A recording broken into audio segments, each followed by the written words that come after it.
Willkommen zum Faster You Podcast, wo sich alles um Ausdauersport und Training dreht. Hier geben euch Sebastian Schlurike, Björn Kafka und Niklas Ranker wertvolle Tipps und Einblicke, die euch helfen, eure Performance auf das nächste Level zu bringen. So, Hello. No, I do the introduction. Yeah, sorry. So, hello everyone. Welcome to the Faster You podcast. And I'm very happy to have a new guest. And I was really looking for that forward because it's Michael Liberzon. And now it's the other way around because I was quite often in Michael's podcast, the Endurance Innovation podcast. And I'm very happy to have you here. And welcome. Well, Bjorn, thank you very much for having me over. I think the score now is 3-1, so you're still winning. We've had you on the show 3 times, and this is my first appearance on the Faster You podcast. So thank you very much for having me. I look forward to the conversation. So the first time I met Michael, I met his friend, Andrew Buckwell. And is it Buckwell, right? Yeah. Buckwell. Yeah. And at the what was it? Was it Eurobike? Yeah, Eurobike. Was Eurobike. Yes. And he said, yeah, there's this guy with a podcast, Endurance Innovation. He would be pretty nice, and maybe we can invite you. And I was like, So, and then suddenly it happened, yeah. Especially now when I teamed up a little bit more with Aerotune, and now with Faster You. So, and it was really fun, and I really enjoyed the first conversation we had, and then, it continued. And but for me especially, it's more interesting because you have done so many great podcasts, and it's an inspiring thing to listen to them. Also, like Michael Erickson, he has even some more. He's way ahead of me. Oh yeah. Yes. The first thing I ask myself, why did you start that podcast? Actually, you know, there's no company behind that, and you don't want to earn money. So why starting a podcast about endurance and innovation? Yeah, I think our origin story, I'd like to tell it anyway. I think it's kind of fun. But Andrew was a founder of Stack, and Stack was a company that they kind of made their first wave with their magnetic impedance trainer. So it was still a wheel-on trainer. So back in before the direct drive days. But the advantage here was that there was no contact between the actual wheel and the trainer. So it was as silent as you could make your drivetrain. No wear on the tires. So it was a really innovative product. That's where they started. And he was working with doing some marketing with the Triathlon Canada magazine, kind of our local Canadian triathlon coverage magazine. And we had a common contact at the magazine, and she needed some content. So she said, well, why don't you guys talk about Kona? And this was Kona in, I think, 2018. Of course, the Ironman World Championships, Kona. And write me an article on this. Have a conversation, talk about bike positions, because we were both kind of like aerodynamically interested in aerodynamics. And so we did, and we had this hour-long chat. I took notes. I put it in a long-form piece, and I sent it to our friend in the magazine. And she took one quick look at it, and she said, "No one's going to read this. This is like this is so so in the weeds, and so there's so much here that this is not an article that anyone in our magazine is ever going to read." She goes, but what you guys should do is you should record this, and then maybe you do a podcast or something like that. So that's how that was our the kind of the genesis behind the Endurance Innovation podcast. Nice story. And you know what? I totally forgot to also say that Niklas is also here. Sorry, I was already so focused and nervous because it was the first time. No problem, guys. So I still remember the trainer. It's like this. It's the idea behind it's like in a roller coaster. Yeah, how to break it. Yeah, so with the aluminium and stuff like that. So the idea is quite nice, and I still remember seeing that thing, and it was like, oh, really nice. Yeah, you don't need to. It breaks, and you don't have any noisy stuff around you. Yeah. Exactly. Yeah, because if you remember, the old trainers are quite loud with the tire noise on the roller. Yeah. So, Michael, if I'm right, you have an engineering background, and now you're a triathlon coach, right? So that's the combination with Kona, or the connection. Yeah, that's exactly right. So I'm a mechanical engineer. So is Andrew. Andrew's actually got his PhD now. Really? Yeah, he's beating me in that front, in the degrees front. So we're both engineers. So we were always, and he was, we were both also recreational triathletes. So we both raced, and so we're always looking for that little bit of edge. And like, how do we make it? How do we get ourselves going faster? I actually, I saw a photo of Andrew from, I think like 2016 or 2017 racing, and his position looks like a modern tri position. Like he was super stretched out, not very low in the front, narrow arms. So he was thinking ahead, 10 years ago, 8, 9, 10 years ago, about how to make himself the most aerodynamic possible. And that's how we started to get along. And that's how the podcast was born. Yeah. Okay. I think who was also ahead was, I totally forgot his name. What was his name? The guy that was introducing the Mentis position at Team Phonak, who also won the Tour. Come on, please. Also caught with doping. He's now selling weed. Okay. What's his name? Please. Yeah. Not sure who you mean. Floyd Landis. Okay, yes. Floyd Landis was actually the first guy who had hip problems, I think, and that's why he had this more or less upright long position and this Mantis position, and everyone was laughing at him. He was riding, and actually he won the Tour. I still remember the stage when he just poured 70 bottles of water over him, and then they caught him with like some crazy numbers. I don't know if it was testosterone, and then anyway, and now he's selling weed, I think, and making some good money. You should check out his website. I don't know if he's still doing it. It's always interesting to see where people end up from where they started. Yes. So, Michael, what's the story behind you're an engineer becoming a triathlon coach? So was it just the way that you do the races by your own? You be an engineer and then you want to become better, and that's the way you learned all the stuff to be a good coach, or what was the story behind? Yeah, I think there's a lot to that. As engineers, we're often trained to optimize, systems, right? So like, how do sometimes you're developing something from scratch, but for me, I was always better at taking something that existed and seeing how I can improve it. I'm more an incrementalist kind of thinker. And the other thing that was always really, I guess, fun for me and interesting for me was taking what I learned or I understood and communicating it to others, right? So this was something that was always very interesting for me. If I wasn't an engineer, I probably would have gone into education. That was plan B.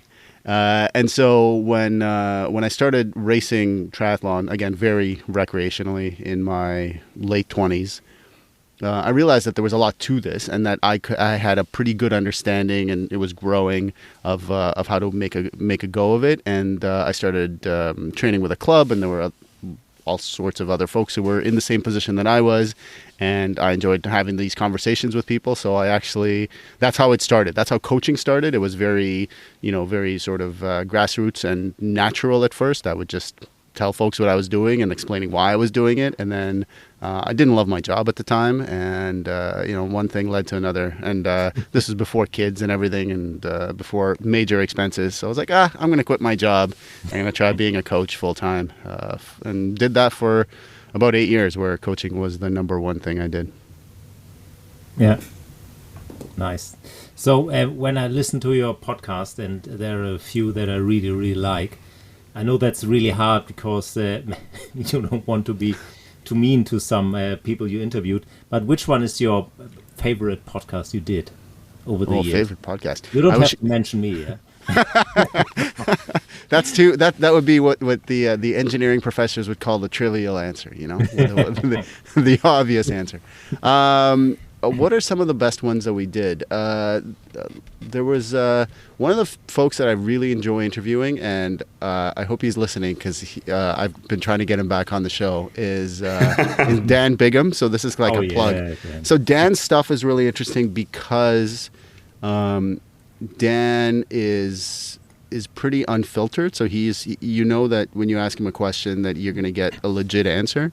Yeah. And he is also The other thing that I really like is that he is not afraid to try stuff. Like, he doesn't get, from my, again, I don't know him very well, but in my interactions with him, he's not stuck on dogma, and he will try all sorts of stuff. So if there's something that I'm curious about, there's a good chance that Dan's already tried it. He's done stuff with like glycerin for cooling, and he's done stuff with, he's got some obviously very forward-thinking and interesting ideas on aerodynamics. I'm sure you remember I think it was the Danish track team with the KT tape on their shins. Yes. So stuff like, clever ways around rules. He's always just a really fun conversation, as well as being a wealth of knowledge. Yeah. So I think the Dan Bigham's interviews, I think we've had him on twice. Those are high up there for sure. Yeah. I think Sebastian really has more or less the most experience with him, because they are like on a weekly basis they have a call. Mm-hmm. But soon we will have his partner Jamie Loden on the podcast. Oh, cool. In a few days, who's now at Visma. But we also try to get Dan, of course. I've been talking to Dan. So we when I was going to relaunch, so we started podcasting in 2018, I think, and we were pretty strong up until 2022. Then took a little bit of vacation because life got busy, and then we brought it back just recently. We relaunched in December of 2024, and I was trying to get Dan on, and we went back and forth. I don't know, at least 6 or 7 times, and we just couldn't pin down a date. So Dan, if you're listening, give me a call. I still definitely want to talk to you. Yeah, I can tell you that he is pretty heavy aero testing, of course. Yeah, of course. Yeah. He's got a pretty fun position now. Yeah. From all your podcasts you did, which is the top, or which was the episode you learned the most of it? So. Oh man. So this is a hard question to answer, Nicholas, because again, as I mentioned, we took a break for a couple years in the middle. There were so many that were really interesting. The ones I'll name a couple. There was one that we did, which I'm not sure that I learned that it was an eye-opening podcast. I no longer use what I learned in it, but it was fun at the time, and that was I gotta find the gentleman's name, but it was on using a novel element of HRV analysis to determine your LT1 threshold. So it was a DFA alpha 1 analysis. What's his name? George. It's Bruce Rogers. Bruce his name. Rogers. I'm scrolling through my feed on another screen here, so I'm cheating. Yeah, Bruce Rogers. That was a really interesting episode because, first we talked to it was Marco Altini who first kind of, he's the HRV for training guy. We've had him on a couple of times. Also, an excellent person to interview. Really enjoy his content. His Substack's great too. But yeah, so Bruce Rogers was the guy who had nothing to do with HRV. He was I think he was a cardiologist, and he just started playing around with this stuff. And that was a really eye-opening interview. And what I really liked about it is in my kind of experience as a coach and as an amateur sort of, tinker, really getting a good understanding of where that first lactic threshold is, or call it whatever you want, is not straightforward, right? There's no, obviously you folks have a really good platform for doing that with AeroTune, but for a while there was no easy way to do it unless you went into a lab. So here was the promise of a totally non-invasive, very basic. All you needed was a pretty good heart rate strap, like something that could give you, peak-to-peak analysis, HRV analysis, which was most of them at the time, not all of them, but most of them. And then you could get, by using this $6 app from Marco Altini, you could peg your lower threshold. And there were some issues with that, with the analysis, but I think on the bike I found it worked quite well. Running, we could never get it to work. No. The data was too messy. But with cycling, it for me at least, and the folks I tried it with, the data agreed very well with with what AeroTune did, or we were doing inside testing at the time. There was pretty broad agreement. So this was a nice, easy way to do it, and it was a submaximal test. It was a test that was not hard, that even people who are afraid of testing, who just generally don't drive themselves hard enough to do good testing, they could do this test, and that was pretty cool. Yeah, I think for indoor it worked really well. Yes. Outdoor, I still have it on my Garmin, And outdoor, the data is messy. I think also Marco Altini wrote something about that it's not really working outdoor. And but I'm not sure. I think I have read something about that. But for indoor, it really worked well. And now you can play around with it. Especially, it was interesting for me because you only need 2 numbers to generate all the other ones. Yeah, and if you have like the LT1, Fatmax, or whatever you want to call it, and then maybe doing a VO2 max test or even a sub maximum lactate steady state test, you can calculate everything out of that. Yeah, and this was a very nice and fun way to see how it works. Yeah, and you also see some correlation. We also tested that with SMO2, something like Moxie and things like that. So we also saw that there is some kind of correlation. But as always, you have great ideas, and not everyone is having like a Moxie and things like that. Sure, So, Moxies are a little bit of a range. but the idea, because it was so cheap is cheap and handy to use, and you still in the Garmin App Store and the IQ Store, you get this now more or less for free, the DFA1 Alpha. Oh, I didn't see that because I mean I played around with it when it first hit the news, but I honestly haven't touched it in now it works 4 years. And you see it constantly, but the data is like when I ride outside, it's like I'm not sure. Inside it looked better. I got to try it again, definitely. Yeah. So for me, I have two fascinating podcasts you did. The one was the guy about heat. I don't know which one it was because you had many. We've covered that topic in depth. Yeah, and I think he was from South America. I'm not sure. Was it before? Was it before our hiatus, or was it a recent one? It was before. Okay. Yeah. Yep. The new one I listened from the guy from Precision. What's Precision Hydration? Yeah, Lindsay Hunt. So we had Lindsay Hunt from Precision Fuel and Hydration, and then we also had. This was also nice, very straightforward. But the other one was more like on the engineering side, and he's a sports scientist. Yeah. Yeah, and that was quite an interesting one. And the other one, which one I really enjoyed, was the one with the Greek professor from England. The name I don't want to... Kostas Karageorgis. Yes. You learned. You tried that a lot. I was ready. I knew that one. You were going to talk about that one. Yeah. I love that one. It's really good because the guy is so cool. Yeah. I think you and I have talked about this before, but he was.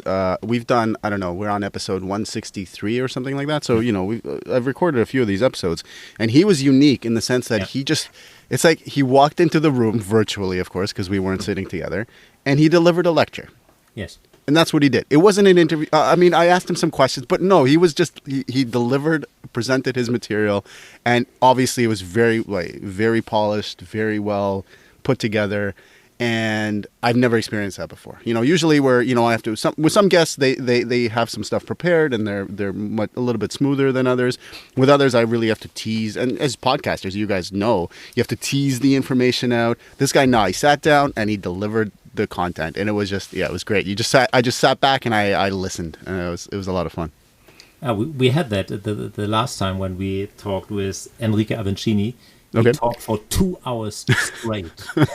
Sometimes that can be a problem because that's not what you want, and that's of course. Yeah, there are people who sorry to interrupt you, but like who I as a podcaster, I have an idea of what I'm trying to do, and if you're making a right turn when I need you to go straight. I need to interrupt you and put you back on the, in the direction I want you to go. But this guy, everything he said was gold. Yeah, with Enrique Amici, he just told the whole life story of becoming a mountain bike, one of the best mountain bikers in the world, and was like a fascinating story. And everyone was writing, "Oh, what a great story!" And I was like, "Yeah, we were sitting here for 2 hours straight, or 2.5 hours, and he was constantly talking." It was crazy. It was for us. It was super easy. I prepared a lot of questions and something, but he was just talking, and we were happy because it was a perfect story from start to finish. Yeah, perfect. Yeah. Amazing. Sorry. So with everything you saw in your podcast, I mean, also with the break, what do you see? What are the hot topics now in endurance sports? Did it change? What's hot in endurance sports? So I'm to be perfectly honest, Bjorn, I'm still kind of in the phase of crawling out of my cave and taking a peek around, if I was a hibernating bear for 2 years. And I still paid attention to this stuff, of course, but I wasn't as plugged in because we weren't recording every week. But in terms of what folks are paying attention to, and my bias is triathlon, right? So that's most, the folks that I coach, 80% of them are triathletes. The sport that I pay attention to the most is triathlon. Obviously, road cycling is in there and running is in there, but triathlon, that's my bias. So with that said, I think what's happening, aerodynamics obviously still a developing discipline. That's something that endurance innovation, if we had two hats that we wear, it's aerodynamics and heat transfer. Those are the things that we love the most to talk about. So aerodynamics is still a developing sport. Obviously, the nice thing in triathlon is you don't have UCI regulations to work with. ITU and World Triathlon have you can't recumbent and you can't fare your bike. You can't do some of these interesting things, but there are far fewer regulations than you have with UCI. So a lot of the innovation does come from triathlon, I found, on the aero side. Yeah. You can do more stuff. So that's definitely there. The one that I'm the most excited about, and I'm biased, obviously, is thermal management. Because, you can be very well trained and very aerodynamically efficient and totally fall apart because your core body temperature just hits a certain threshold at which you, either drastically slow down or stop completely. And even at lower temperatures, there are sort of like psychobiological effects that will cause you to produce less mechanical power because your body is trying to conserve. So one of the things that we're thinking a lot about and talking to a lot of smart people about is how to manage that. So those are obviously like still my two top favorite fields. I think the other one that is interesting that I'm having some conversations around is supplementation, right? So I've always been kind of, not always, but for the last, let's say 10 years, very skeptical of supplements, in except for, the obvious ones like caffeine and carbohydrates. But now with the reemergence, at least into the public eye of things like sodium bicarbonate, a lot of people are paying more attention to it. We just recorded a podcast, it was almost a month ago, that I haven't yet published with Morton and their system. So that's going to be the next one that we publish. And then I was also speaking with a cycling coach out of the UK who also uses bicarbonate quite extensively. And it seems like there's, it's what people would say maybe would be a small but reliable ergogenic effect of bicarbonate supplementation. So that one's pretty interesting. So I don't know. Those are my top three right now, Bjorn. Yeah. So bicarbonate is quite interesting. Yeah. Not only because of buffering, because also of heat. Yeah. You retain more water in your body, so that can be the sodium load is high. Yeah, for sure. Yes. It can be very interesting. Especially for a one-day race, you don't want to carry all the water in the Tour de France. And adaptation-wise, over long term, there are some minor effects, but I'm not sure. There are also some effects with beta-alanine, also in the long term. So we'll see in the next years. And I was just thinking before we thought about what to ask. A few days ago, I got a study, a very new one. I think it was from South Africa, and they did low carb. I think it's coming back. Keto is coming back. I'm really afraid. No. I'm afraid. Yeah, you know what? You said it. I was going to say it, but I mean, we've been on this train before, I think, and yeah.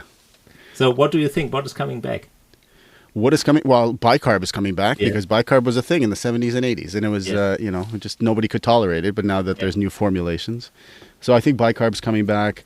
I do think it was funny. I had this conversation with Michael Liberzon, and you mentioned him earlier. He was on our show, and he reposted the conversation we had. And one of the things he said, we were talking about just how to make sense of all the training data and how to find reliable training resources. And his point was most of the things that are that folks are talking about and they're being packaged as new and novel kind of interventions, they're not new. Somebody before has tried this way of training and basically what, and then it fell out of fashion because coaches change and ideas change, and then the pendulum swings back and it becomes a new thing. So we've been through the low carb thing before. I'm not surprised that it's coming back because someone out there is going to make some money on it to, tell folks that this is the best way of training, and if you're not doing this, you're doing it wrong. And we found this new secret of, living forever and always being young and, running 2-hour marathons. But I hope it doesn't come back as much as in the way that it did before. As far as what else is coming back, that we've seen in the past, I think some of the ideas around training, some of the stuff that we've sort of heard about before and then are coming back would be things like double days. Mm-hmm. That's something that I'm hearing a lot about, both from like the Norwegians doing like double threshold sort of work. The UK cycling coach that I was interviewing, he does double VO2 max work, mm-hmm. and he sees a very potent effect from that. So doubling up AM, PM, very hard sessions, like kind of 9s out of 10, 2 to 3 times a week, which to me sounds horrible. But if you can survive it, I'm sure there is quite a substantial fitness improvement. So that's the kind of stuff that I'm seeing. I think that the thing that will change it that every training method, every strategy we used in the past will come back, because with the time we will learn how to use it right. I think low carb will have an effect on everyone, and it can be used to make someone better if it's used right.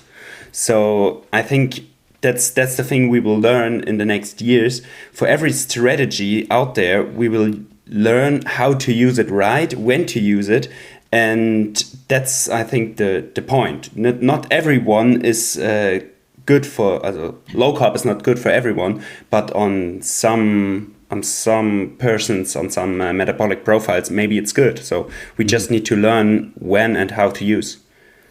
I had a funny conversation this morning with an old World Tour rider. I was riding at a very, very big, famous team, and they were doing low carb during that time, big time, and he didn't understand it really.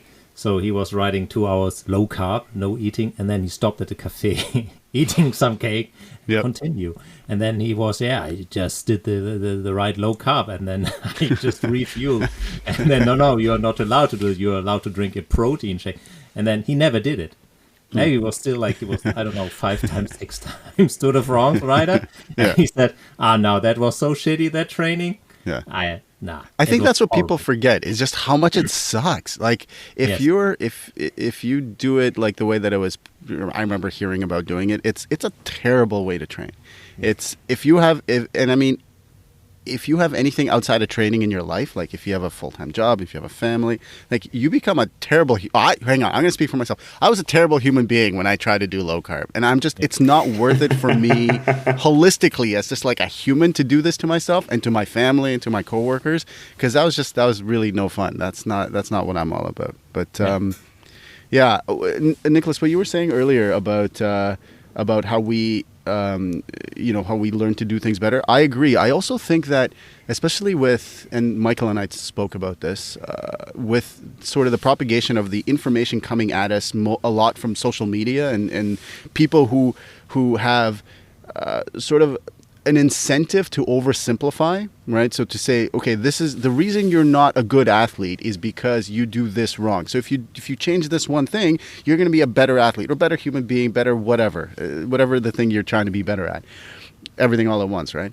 And so if you oversimplify things, then you lose the nuance, Nicholas, that you were talking about, is that it's correct in certain applications for certain people. I totally agree with that statement. I think that's very fair, and I think most coaches would agree as well.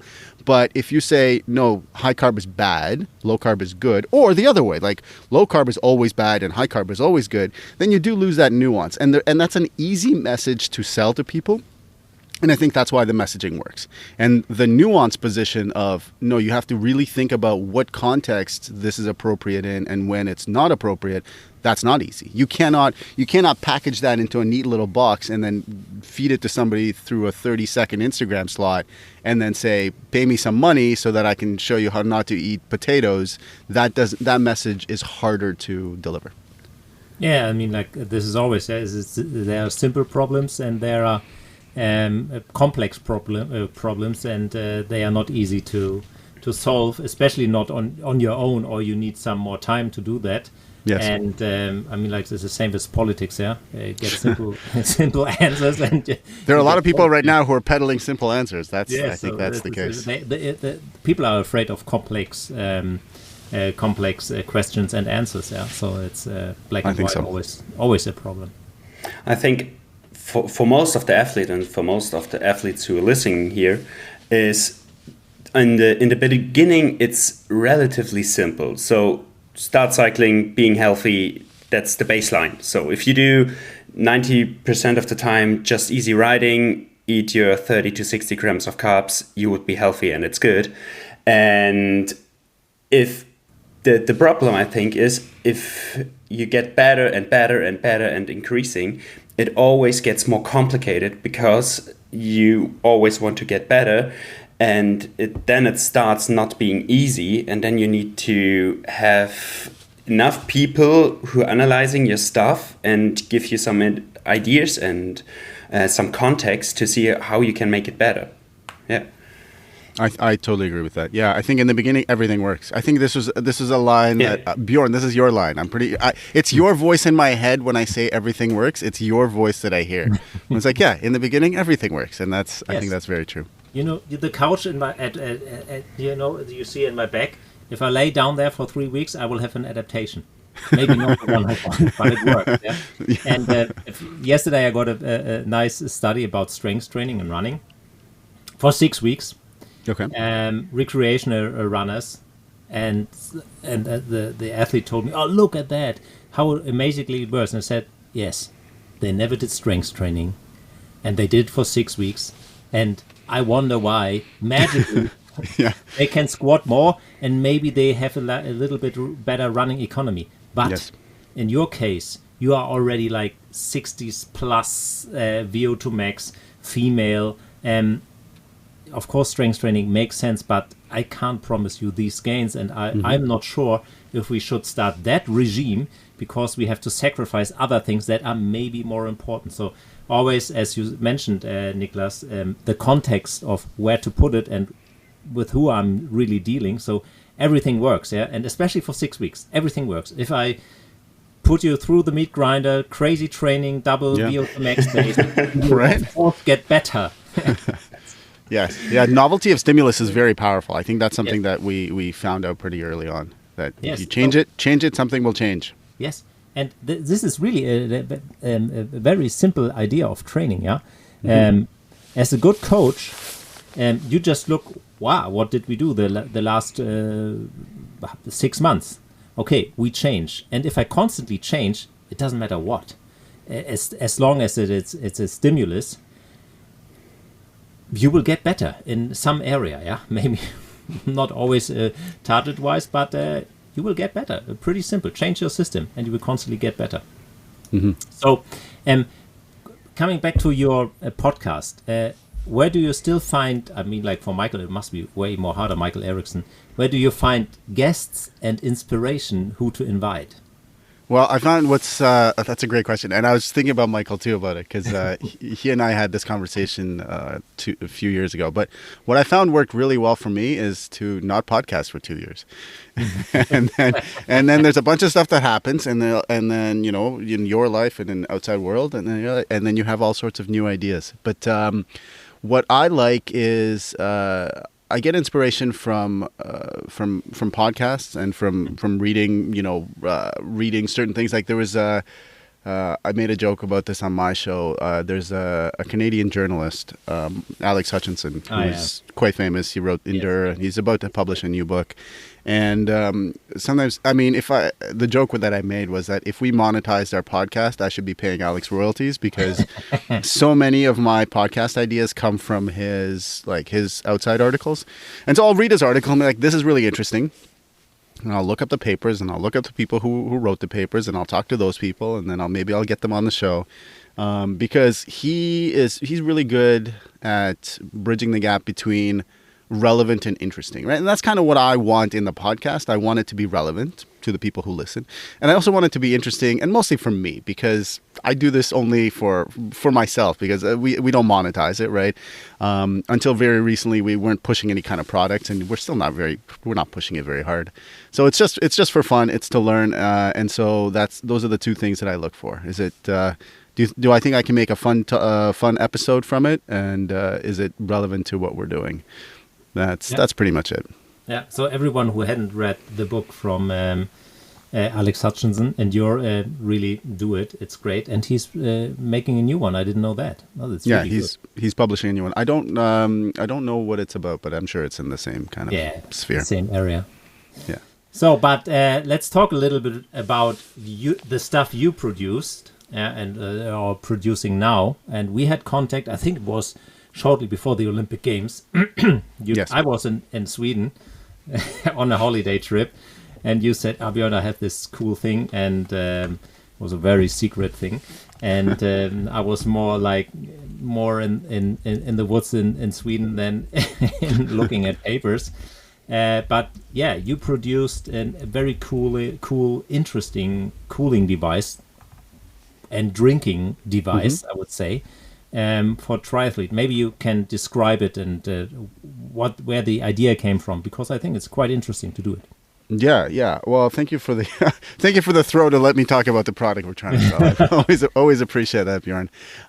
So this idea came out of Andrew. I wouldn't ask if it wasn't a cool product. Yeah. Well, thank you.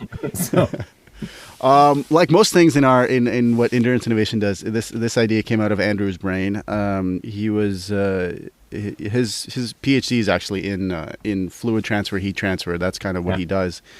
And if you take endurance sport even at all seriously, you've probably had an experience where you were in a hotter than normal race situation or even training, and you realize that, hey, I'm going a lot slower than I want to. I'm going a lot slower than I think based on my training, and this doesn't feel very good, and I'm not getting the results I want. So there's an obvious problem, and it hits differently to different people. Obviously, adaptations matter, and body size matters, and duration and pace, all that stuff matters. But the problem exists. And so as Andrew was trying to solve this problem, the story that he tells is that he was inspired by a BBC Nature documentary where he watched kangaroos licking their forearms. And then they had some infrared imaging on the kangaroos, and their forearms were a lot cooler because, of course, in the Australian outback, it's very, very hot, but it's also very, very dry. And so evaporative heat transfer works very well. But kangaroos don't sweat, or they are not very efficient at sweating, not like humans. Humans, we are excellent at shedding heat because we sweat. We sweat, I think, more than any other species of animal on the planet. We're much more efficient at it than anyone else, any other species. So he saw these kangaroos licking their forearms. Their forearms were cooler, and that's how they were maintaining homeostasis in terms of core body temperature. And then he realized that, hey, wait a minute, when we're on our time trial or triathlon bikes, our forearms are in a fixed position, right? They're not moving around, not like a traditional road bike. And the forearms might be an interesting area for heat transfer. So not only are they fixed in space, which is good if you're trying to design a product that keeps you cool, but also there's pretty good vascular density that's quite close to the skin on the forearms. And it's one of the better areas for cooling even on humans. So that was the genesis of the idea. He then, of course, being the scientist that he is, he went and tested it. So there was a study that he was a co-author on that was done out of the University of Waterloo here in Ontario, Canada. with the partnership. I think they partnered with the Department of Defense, the Canadian Defense Department, and they stuck some cyclists into a heat chamber, and they pumped 7 degrees Celsius water through a heat exchanger, and the heat exchanger was strapped to the forearms, the inner forearms of these cyclists. And the results were pretty interesting. So they did find a meaningful effect. I think on average, core body temperature was lower by something like 0.4, 0.5 degrees. So not trivial. Yeah, quite substantial. Yes, absolutely. Heart rate was reduced by, I forget what the average was. Andrew was he was a bit of an outlier. His heart rate was lower by a whole 10 beats per minute at the end of the test, which is quite high. Yeah. And RPE was obviously lower, like thermal comfort was better. So the study, which, happy to send you folks if you want to take a look at it. Once they proved that the concept works, that the kangaroos aren't crazy, that this is a reasonable way to keep athletes cool, then Andrew, when he was still with Stack, started developing this bottle. Stack was acquired by 4 Eyes, so the development of the bottle kind of stopped at that point, and then we picked it up as Endurance Innovation a couple of years ago. So one of the reasons, or at least one of the, let's say, excuses that I haven't been podcasting for 2 years is because we were working on this bottle. So there are 3 of us now. There's Andrew, myself, and Phil Hare. Phil is our, genius mechanical designer. You kind of give him an idea and you tell him what it should look like, and he will draw it up and he will 3D print it, and then he will find folks in, either locally or overseas to make it for you. And fast forward through that whole development process, we now have a product that is commercially available. It's not vaporware. We actually have 1,000 units of these things in Calgary. We just took delivery. And the idea there is that it's a bottle that sits between the aero bars on a triathlon or time trial bike. Triathletes will be very familiar with this setup, as it's a very common place to put a bottle. It's aerodynamically efficient. It closes up some gaps and it fills some area between the forearms and the head or the torso of the athlete, depending on what your position looks like. It holds about 1 liter of fluid, and the idea there is you would fill up the bottle with either water or whatever your preferred sport drink is. You would put it in the freezer. This is one use case.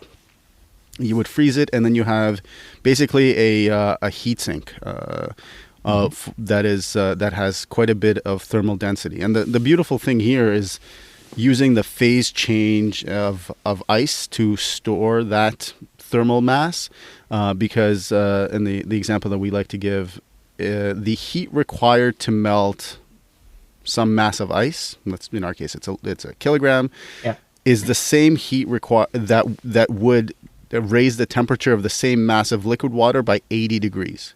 Mm-hmm. So you would, if you're melting 1 liter of ice, it's the same heat required as to take that same liter of liquid water from 0 centigrade to 80 degrees centigrade. So it's a huge amount of heat that ice. It's not that it's storing heat; it's the opposite. It's absorbing heat in order to melt. So that's the idea. That heat comes from your body. We have a little neoprene cover to make sure to minimize the environmental heat gain. So it's mostly coming from you, the athlete. Lasts about 90 minutes to 2 hours, depending on the conditions. Mm-hmm. And then when the ice is done melting, you have a straw in the bottle through which you can drink the liquid. So you're going to be carrying those fluids anyway, especially in longer course triathlon races. And now you have the opportunity to use it for cooling, and then you would drink the fluid afterwards. Cool idea. Could I also use it to put it in my jersey? So in my back pocket of the jersey. So just for normal road cyclists or mountain bikers. Mm-hmm. So it's not a bottle in the traditional sense, and I should have come prepared. I don't know if we were recording a video or not, but I actually don't have one sitting in front of me. But it is shaped in such a way.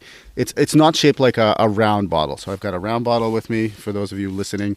It's not shaped like our traditional round bottle. It has a specific profile, because one of the engineering challenges that we had is we wanted to make sure that this bottle would contact the inner forearm on a number of different positions, right? Like you can easily design something for one person, but we need to design something for almost everybody. So there's quite a bit of stack adjustment in the way that we design the mount. So that's the vertical adjustment, and also reach adjustment, of course. But in order to make that work, especially with folks who are, let's say, more on the pointy end of aerodynamics and are riding really narrow elbows, and versus folks who are maybe a little bit more, more motivated to be more comfortable and are riding wider elbows, we needed that bottle to maintain that contact. So the way you do that is you adjust stack, so you go up and down, but the wedge shape of the bottle allows for that contact regardless, well, not regardless, but within a fairly broad range of stack width on the pads. And so as a result, and also we were trying to make it aerodynamically optimized. It looks like a Cold War Russian submarine more than it does a traditional round bottle. And so it probably wouldn't be a really good fit in your jersey pocket unless you had giant pockets. And then on the other hand too is it has a little fill port on it. So in triathlon long course, you have aid stations. So you could grab a bottle from the aid station and fill it up if you were empty, or take a bottle from somewhere else on the bicycle and fill it up. So then it's also not completely watertight unless it's in its kind of horizontal position. So you might get some leaks in your jersey bottle as the ice starts to melt. Yeah. All right. Nice. Yeah. So now triathletes are happy, but road cyclists have problems. But they have cars pouring water over their head. But this is also always a problem because there are not too many bottles in the cars, and you always have to pick them up. I think there's one company producing a bottle with like crushed ice. Is it Flow bottle or something like that? Yeah. So are there any other devices? I mean, like, you are really deep into that. Yeah, I'm just like a little bit deeper into that. Yeah. So yeah, Flow bottle is really interesting. I think they're out of New Zealand, and they were. It was Paul Larson, who was a Canadian sports scientist, but he worked with the New Zealand Federation for a while. So he developed it, I think, with a university out there. So the Flow bottle is really cool. But one thing that we're going to try to do is, because we use just a 3/8 inch, or what's that in metric?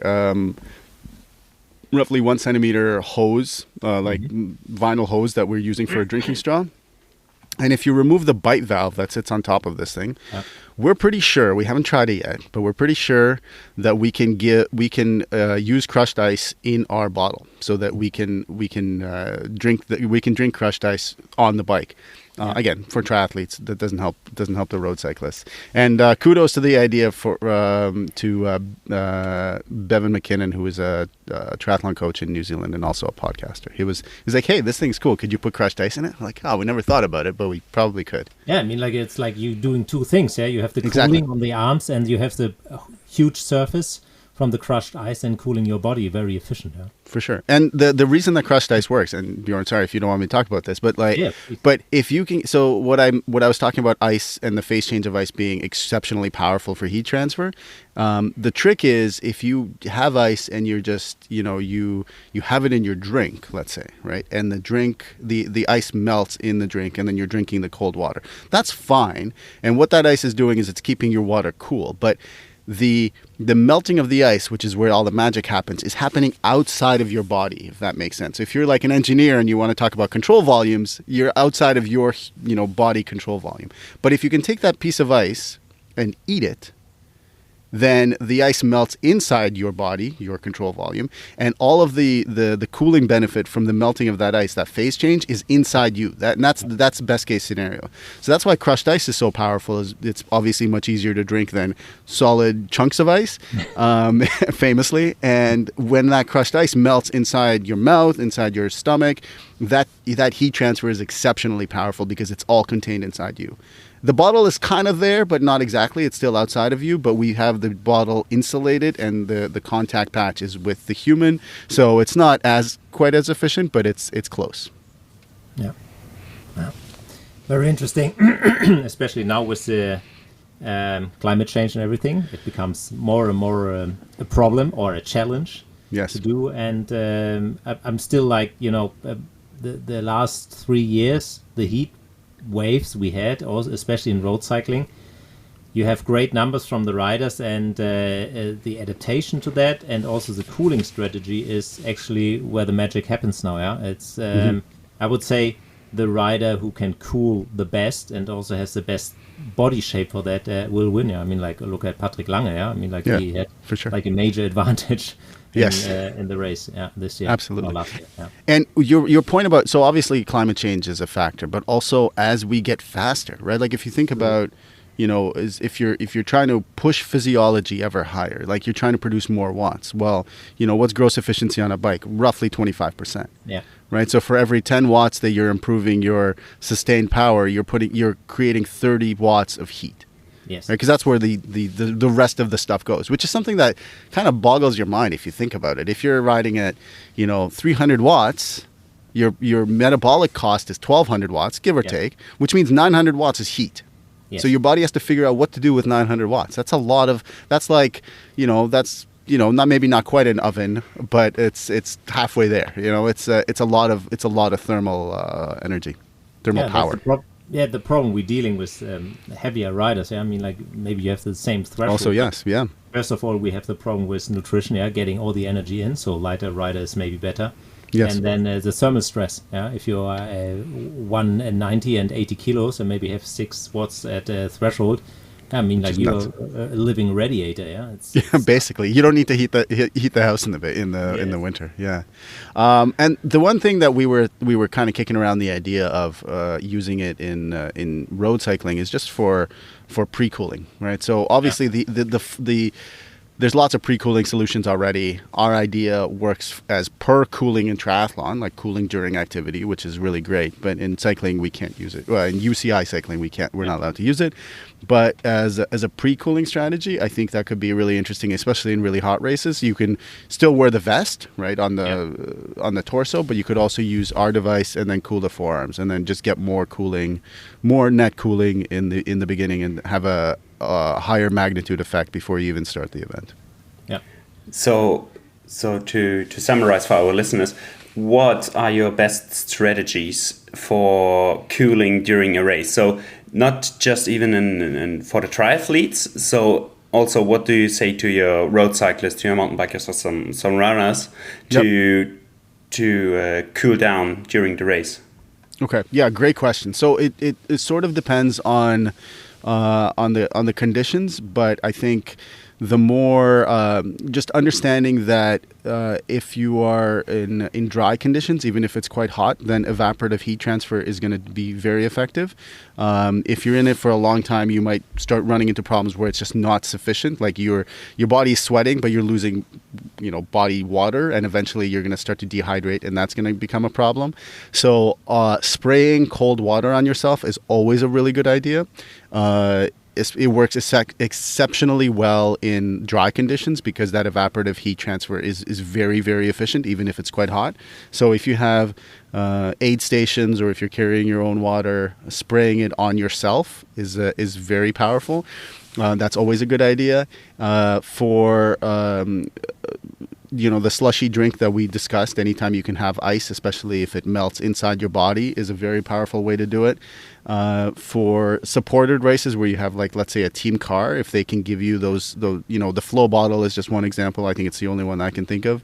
But if you're carrying some kind of nutrition in the flow bottle where you can get that into your mouth, super powerful way to go. For cyclists, I know one way to do something similar to what we're doing with the Cool bottle, and this was, I can't remember who introduced this to me, but the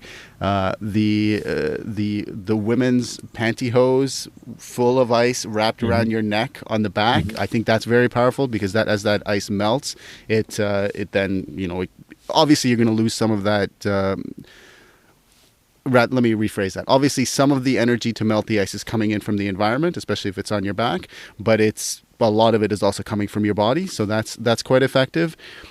If you are running, again, sticking with ice, there's lots of things you can do with ice. You can, if you have I don't know if you noticed this, guys, but there was a couple of folks in Kona this year, it was a men's race this year, who had really big baggy hats, and they would pack their hats with ice and they would put the hats on their head. So you don't have it doesn't look very aerodynamic. It looked like, Andrew made the joke that it looked like the Super Mario hat. It's a me. Yeah, exactly. It's a me, Patrick Lange. I think it was him, or maybe it was Magnus Ditlev who had this hat. Anyway, and they're commercially available, so you put ice in it and just put it on your head. It's super simple. Again, the ice melts and it keeps your head cold. Holding onto ice cubes is not a bad idea because you can kind of close your fist around the ice cube, and your control volume is pretty good because most of the energy absorbed by the ice to melt is coming from your hands. Again, the hands are also very heavily vascularized, so you have got pretty good heat transfer there. So lots of good options. I would look for the special sauce would be look to try to use ice as much as possible versus just cool water, unless it's quite dry, in which case dumping cool water on yourself is also quite effective. Yeah, and then you also have heat adaptation trainings, things like that. I think absolutely you covered that quite a few times in your podcast. Very, very interesting. So actually, in triathlon, I'm not sure if it's still that common. These things, kind of, they look like Omias? These, are they still a thing, or do they work? So, yeah, great question. So the Omias headband is super neat. I think we had Gustavo, forget his last name. Anyway, the founder, when the first thing came out, and their marketing was really interesting. So kudos to those guys for doing an awesome marketing job. They just showed up to Kona one year, and Kona is always hot, Hawaii. They showed up to Kona one year, and they just gave these out to the pros. Yeah, they're like, here, you take one. You want to wear it, you don't want to wear it, do your thing. And that's how they got to the point where in the Paris Olympics that just happened this summer, you had guys like Ilya Kipchoge who was wearing one for the marathon, and that's obviously a big marketing get for Omias. But so do they work? It's really there's the one study that I've seen on efficacy from the guy who we had on our podcast blanking on his name, and we just talked to him. Antoine Jolicoeur Desroches, that guy, from Sherbrooke in Quebec here in Canada. And he tested it, and he found that there was thermal comfort benefits at submaximal intensities. Yeah. No core temperature impact, which is, I think Omia says the same thing. There's just not enough surface area to make a difference. But definitely a comfort, there seems to be a comfort win, and whenever you feel more thermally comfortable, there's good evidence to suggest that you're actually going to go faster because your body isn't as worried about thermal regulation as it would be otherwise. So it's a little bit of a trick, but it does appear like it does make people go a little bit faster at submaximal intensity. So if we're talking about anything, I would say longer than a 5K race, if you're a runner, obviously you can't wear this on the bike. But running, if it's longer than 10K, you might have a benefit of using this device. It's a really cool idea. It's just a giant heat sink with a very large surface area on your forehead. Yeah, if your head feels cooler, then you maybe can push harder. Yeah. Exactly. Yeah, you can go a little bit faster. There's less noise, in preventing you from pushing harder. I would say if you're feeling a little bit more thermally comfortable.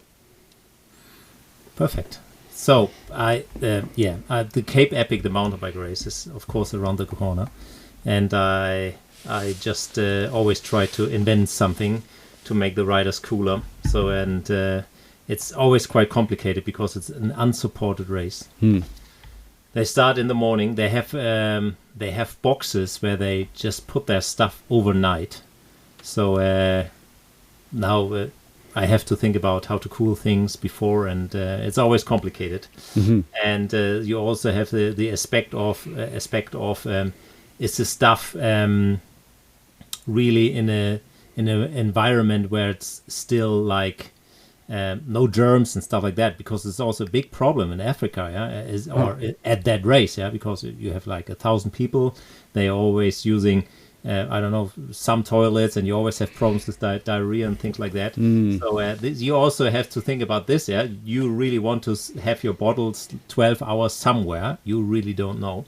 So maybe putting something over the hose or stuff like that. So I just one of the podcasts I listened to you or two actually. I took some notes, and also with like ergonomics, maybe some things you can take to feel or having a better thermal comfort. There are some things you can maybe can use, taurine, for example, and always working on that. Yeah, there's so many interesting things that keep coming up, and that's why there's always going to be, because the way I think about it, Bjorn, is that you've got so many people who are motivated either by like curiosity or by financial gain to, improve performance, right? And there's so many people working on it that some people are going to come up with something that's interesting and something that hasn't been tried before, or has been tried before, but it's being packaged in a slightly different way. And with the right context, like we spoke about earlier, may be very useful now when it wasn't before. Like bicarbonate. Before it wasn't useful because the context for it was wrong. We didn't have a good delivery vehicle for it, right? And now we have different means of ingesting it, which is better tolerated, and then you can get the performance benefit from it. Yeah. So because of that, I think there's always going to be interesting material for folks like us to talk about, because there's just so many people working on it. Yeah. Thanks a lot. Niklas, do you have any more questions? No, not for the moment. I'm just now thinking of how we could use cold bottles in cycling to cool us down better, even in races like the Cape Epic, and how to use crush ice. Yeah, I think that's a big point for races. Like we are getting the race is always getting hotter now, and we have the heat adaptation. But I think we should also need some ideas like your ice bottle, also in mountain biking or in road cycling. So I think there's some potential for it. But I can, sorry to interrupt, but I can tell you from my perspective, one of the biggest problems is the resistance from some riders, but also from their guys that physios and things like that to prepare that. This is really a problem. Okay, we need crushed ice for that race. Mix the drink, do this and that. And they're like, oh no, we can't do that. I'm just like, why can't you do that? No, we don't have a machine for that. I'm just like, buy a thing that costs 30 euros. Yeah, basically. Or whatever, and just crush the stuff you prepared. It's like, no, they don't do that. So this is really a very frustrating moment sometimes. And I believe it. Even in big World Tour teams. And but sometimes you have teams that are really way ahead and really preparing that. And I think it's... it sometimes comes down to some really simple problems to solve, but they are not willing to do that. Yeah, yeah, for sure. I was just thinking for mountain biking, and this is a sport I know very little about, but do folks still use hydration packs, or is that a thing of the past? So I'm wondering if you could design a hydration pack that you could use crushed ice in, because the hoses for the packs, what I was talking about, they should be big enough to pass crushed ice. The problem is the bite valves, right? So the bite valves obviously would be a problem, would be a restriction. But if we could come up with something that with a different bite valve that you could use, that's the innovation, right? Like that is the thing you could IP and get sell hydration bladders that are designed for crushed ice. Oh, that's a really good idea, yeah, and maybe cutting out the soft part out of the thing, so that you have like a direct contact to that bottle, or like the valve. Yeah, you could get double duty. Again, you would have heat transfer to the back, and then you could consume the crushed ice. Okay. Now we just need the contact to USVEs or some other hydration pack company to make this. Very good. So we have a case. It would work for running too. Actually, it's a really interesting idea. I'm going to talk to Andrew and Phil. They're going to tell me to get back in the box and start selling the cool bottle, and before you come up with new ideas. So at the end, where can people find you and the product that you invented? And so we are, what are we on? We're on Instagram as Endurance Innovation, and the podcast is the same name. So we're available. The podcast is available on all the, the common platforms. And the website, which you can find on our Instagram page, but the website is eitech.io. EI is Endurance Innovation. That's where it comes from. Tech, so eitech.io. And that's where you can get all the information about the bottle. Order yourself a bottle if you are interested. I hope you do. And that is, and then listen to the podcast as well. Also fun for us to make. Perfect. Nice. Thanks a lot for your time. I think you have to go to work now, to real work. I got to start my day, yes. Thanks very much, guys. It was a real treat. It's always fun to be on the other side of the microphone, and I really appreciate the opportunity. Thanks. You're welcome. Thank you. Bye-bye. Bye-bye.